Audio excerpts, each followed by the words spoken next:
आप ये जो मैसेज डाल रहे हो ना कि बीजेपी की कार्यकाल में ना तो जवान सेफ है ना ये है। सर मेरी पोस्टिंग 2006 में J&K में थी, कुपवाड़ा में।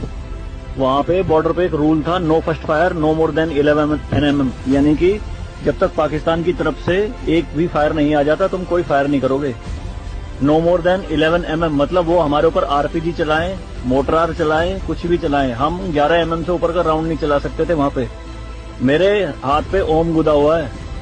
इस ओम के गुदे होने की वजह से मुझे हाथ में रुमाल बांध के ड्यूटी करनी पड़ती थी वहाँ पे।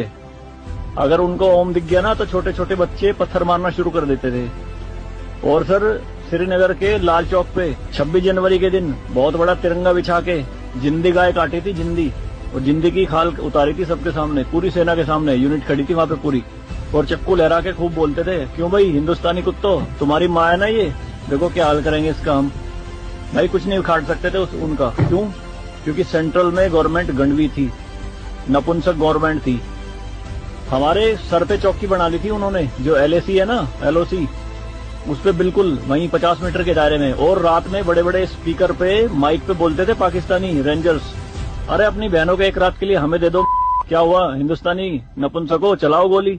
कुछ नहीं कर सकते थे उनका। 2014 में जब गवर्नमेंट चेंज हुई तो सेना अध्यक्ष बिपिन रावत साहब जब उनसे मिले तो उन्होंने बताया कि बॉर्डर के हालात खराब है सर, छूट नहीं है जवानों को कुछ भी। तो PM मोदी ने कहा था कि छूट मेरी तरफ से पूरी है, मैं नहीं जाऊंगा वहां लड़ने, तुम जाओगे।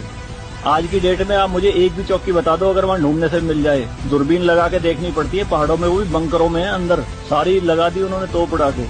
शांति काल में आप 155 mm की बोफोर्स टाइप की तोप नहीं चला सकते, यूएनओ का रूल है।